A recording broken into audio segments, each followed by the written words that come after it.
Saudara mahasiswa dimanapun Anda berada, sehat dan tetap semangat adalah harapan kami untuk Anda semua. Pada bahasan kali ini adalah bahasan yang paling awal dalam mata kuliah metodologi penelitian, yakni kita akan membahas tentang konsep-konsep dasar metodologi penelitian. Satu yang paling awal, kita akan melihat satu kondisi yang terpenting dalam proses metodologi penelitian, yakni pendekatan ilmiah dalam penelitian pendidikan. Seperti kita ketahui bersama bahwa guru atau pendidik, karena kedudukannya adalah sebagai seorang pengambil keputusan, kita meyakini pula bahwa setiap hari pada waktu melaksanakan proses pembelajaran, seorang pembelajar atau seorang pendidik dihadapkan kepada tugas bagaimana mengambil keputusan tentang bagaimana merencanakan belajar, bagaimana pengalaman belajar dan bagaimana mengajarnya, serta bagaimana membimbing mahasiswa, mengorganisasi sistem sekolah, dan banyak hal lagi yang lainnya. Berbeda dengan para pekerja kasar yang perlu diberitahu apa yang harus dikerjakan dan bagaimana cara mengerjakan sesuatu, para ahli harus membuat rencana untuk diri mereka sendiri. Mereka dianggap telah mempunyai pengetahuan dan keterampilan yang diperlukan untuk mengambil keputusan-keputusan shokeh tentang apa yang harus dilakukan dan bagaimana cara melakukannya. Namun bagaimana para pendidik, saudara-saudara sebagai seorang mahasiswa adalah calon pendidik, dapat mengetahui jawaban yang tepat dalam keadaan tertentu? Kendali ada pada sumber-sumber pengetahuan lain, seperti pengalaman, otoritas, tradisi, dan hanya pengetahuan ilmiah tentang proses pendidikanlah yang memberikan sumbangan paling berharga dalam proses pengambilan keputusan di bidang pendidikan.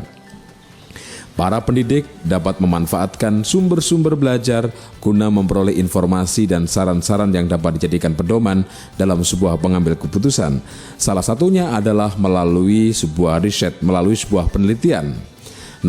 Khasanah pengetahuan, ketersediaan bagi seorang pembelajar, bagi seorang pendidik sebagai hasil penyelidikan atau penelitian ilmiah terhadap masalah-masalah pendidikan.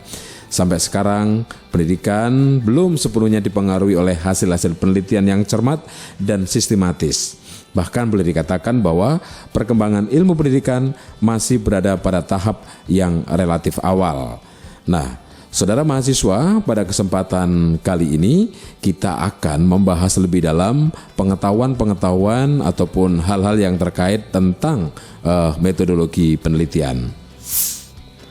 Hal yang paling awal perlu saya jelaskan, yakni tentang hakikat penelitian.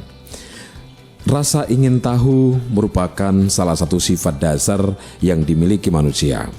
Sifat tersebut akan mendorong manusia bertanya untuk mendapatkan pengetahuan. Setiap manusia yang berakal sudah pasti memiliki pengetahuan, baik pengetahuan fakta, konsep, prinsip, maupun prosedur tentang suatu objek. Pengetahuan dapat dimiliki berkat adanya pengalaman atau melalui interaksi antar manusia dan lingkungannya. Secara universal, terdapat 3 jenis pengetahuan yang selama ini mendasari kehidupan manusia. Yang pertama adalah logika. Pengetahuan logika ini artinya bahwa kita mampu membedakan antara benar dan salah. Dengan logika kita berpikir, maka kita mampu membedakan, oh hal ini adalah benar, oh hal ini adalah salah. Yang kedua, yang mendasari kehidupan manusia adalah etika. Etika yang dapat membedakan antara baik dan buruk. Dan yang ketiga adalah estetika. Estetika inilah yang mampu membedakan kita sebagai manusia antara indah dan jelek. Kepekaan-kepekaan indera yang kita miliki merupakan modal dasar dalam memperoleh pengetahuan itu. Sahabat mahasiswa, salah satu wujud pengetahuan yang dimiliki manusia adalah pengetahuan ilmiah yang lazim dikatakan sebagai ilmu. Ilmu adalah bagian pengetahuan, namun tidak semua pengetahuan dapat dikatakan sebagai ilmu. Ilmu adalah pengetahuan yang tentunya didasari oleh 2 teori kebenaran, yaitu ada teori koherensi dan teori korespondensi.